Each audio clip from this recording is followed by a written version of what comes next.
The story continues as we meet a man known as White Devil. He believed that taking someone's life gave his own life purpose and made him feel truly alive.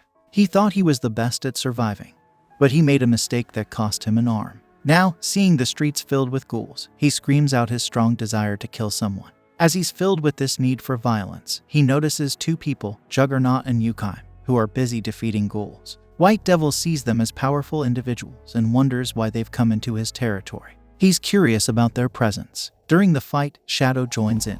Both Juggernaut and Yukime recognize Shadow as the person who created chaos in the Midgar royal capital and easily defeated some priests. However, Juggernaut doesn't seem bothered and breaks the door of the Crimson Tower. Shadow then mentions that the moon has turned red, signaling the start of a frenzy. Yukime wonders if Shadow is referring to the ongoing trouble with the ghouls, and Juggernaut thinks it might be related to an old legend about 3 kingdoms falling when the moon turned red. He hopes this might give the vampires a good challenge. Meanwhile, White Devil is intrigued by how easily Juggernaut broke a strong gate, even though it's supposed to be an artifact.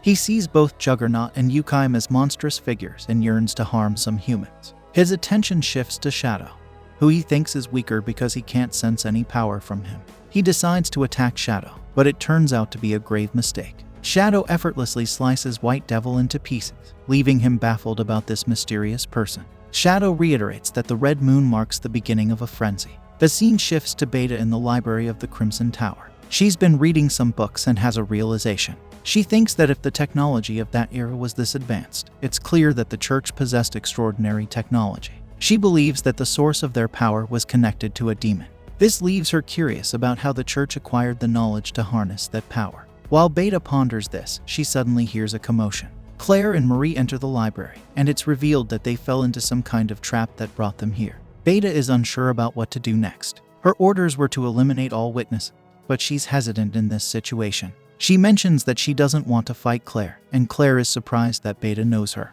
Beta tells Claire that she knows that Claire is the one who won the grand festival. Marie suggests they shouldn't fight Beta because she's not a vampire, and they don't have time to waste, and also Beta isn't alone. There are 3 more members of Shadow Garden with her, one of whom is named Rose. Claire asks Beta about her identity, and Beta explains that she's a member of Shadow Garden. She discloses that she's researching the possessed for reasons she can't fully explain, and she's hoping to obtain a blood sample from a progenitor vampire. Marie is curious about the connection between progenitor vampires and the possessed, and Beta clarifies that, according to their theory, the possessed and vampires share a common origin. The bloodlines diverge during their descent. To test this hypothesis, they need to study the Blood Queen's blood. Marie expresses concern, saying that what they plan to do would be seen as blasphemy against the progenitors. Beta wonders why this upsets Marie, and it's revealed that Marie is an ancient vampire hunter rumored to have lived for over 1,000 years. Beta says they're going to continue their mission, and she wants Marie and Claire out of the way.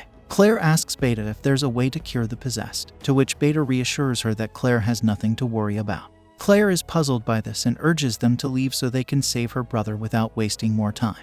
Hearing Claire's words, Rose becomes worried and starts to ask about Sid's well-being, but Beta stops her and reminds her to stay in line. Beta then asks Marie if she has no desire to seek safety again. Claire and Marie decide to leave, and Beta expresses disappointment in Rose. Rose apologizes to her. Beta clarifies that their mission is to retrieve a sample and mentions that Lord Shadow will handle the Blood Queen. The scene shifts to Marie and Claire, who are battling a vampire. They defeat it by piercing its heart. Claire is surprised that even immortal vampires can be killed this way. Marie explains that vampires are weakened by sunlight, so they need to keep moving to stay safe.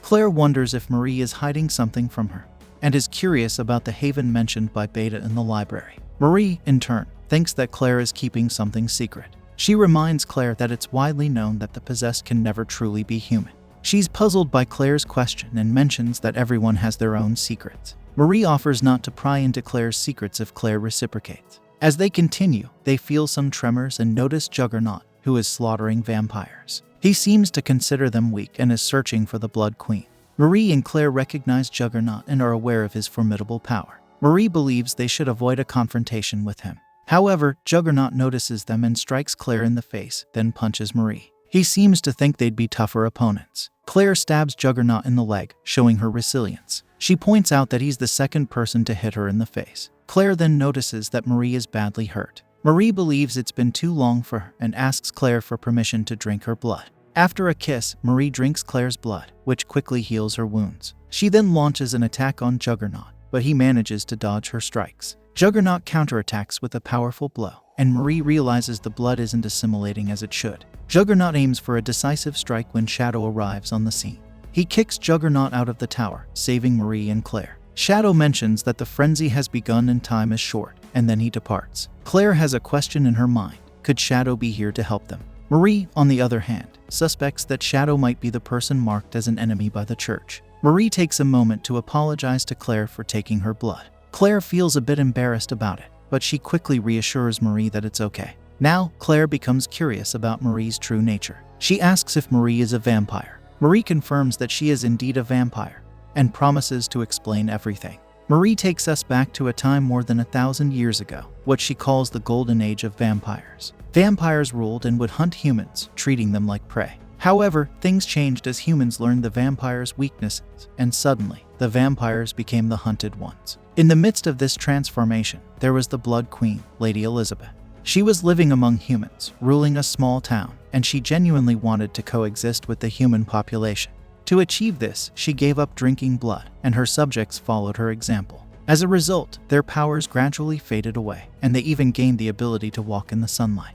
Their thirst for blood diminished over time, and they enjoyed a peaceful coexistence with humans. However, the Blood Queen had a different experience. No matter how hard she tried to avoid blood, her thirst for it never went away. Sunlight would burn her skin painfully. Despite this, she still desired to create a haven where both humans and vampires could live happily together. Then, the Night of the Red Moon, which only occurred once every 1,000 years, brought a great change. It granted vampires tremendous powers, making Queen Elizabeth crave blood again. A vampire named Crimson gave her a drop of blood, triggering a 3-day frenzy. This frenzy led to the destruction of their haven, reducing it to ruins. The three kingdoms also suffered great damage during this event. Marie survived by drinking the blood of the dead and attempted to reach the queen. However, when they finally reunited, it was too late. Queen Elizabeth acknowledged her mistake, and in her final moments, she asked Marie to scatter her ashes into the ocean to prevent her from coming back. The queen took her own life by piercing her heart. What's unusual is that she didn't disintegrate like a typical vampire, and she couldn't fulfill her wish or resist it. Soon after, Crimson and his followers took the queen from Marie. They spared her life out of respect for her service to the queen. Crimson hoped that Marie would join him during the next red moon and planned to use the queen for his own ambitions. Marie believes that Queen Elizabeth won't forgive her. Claire comforts Marie by expressing that she, too, feels she's not so different from her. She's concerned that she might be possessed and came to help her brother before she turns into a monster. However, her actions have put her brother in danger. Claire then raises a crucial question. Is Marie absolutely certain that they can't rebuild their haven? Marie explains that she's determined not to repeat the same mistake, and she believes Queen Elizabeth might want to die. Claire suggests that the only way to understand the Queen's true intentions is to have a conversation with her. She firmly believes that what they initially tried to build was not a mistake. Claire proposes that their first step should be to confront Crimson and rescue their queen. Marie thanks Claire for her support and promises to save Sid as well. Claire reassures Marie that she'll personally take care of Sid's situation. On the other side, we witness one of Sid's friends desperately running away from zombies.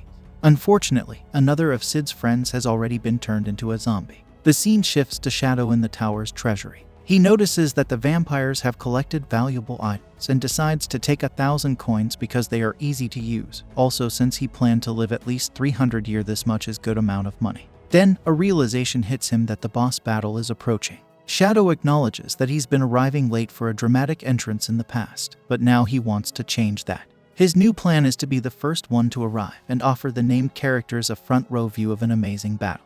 He aims to show them that this fight is far beyond their abilities and truly impressive. Next, we see Crimson attempting to revive Queen Elizabeth. He places her heart inside a sacrifice's body. However, Shadow steps in and attacks Crimson. During the struggle, the heart falls out of the sacrifice. This brings an end to our episode 2. If you enjoyed it, then don't forget to subscribe our channel.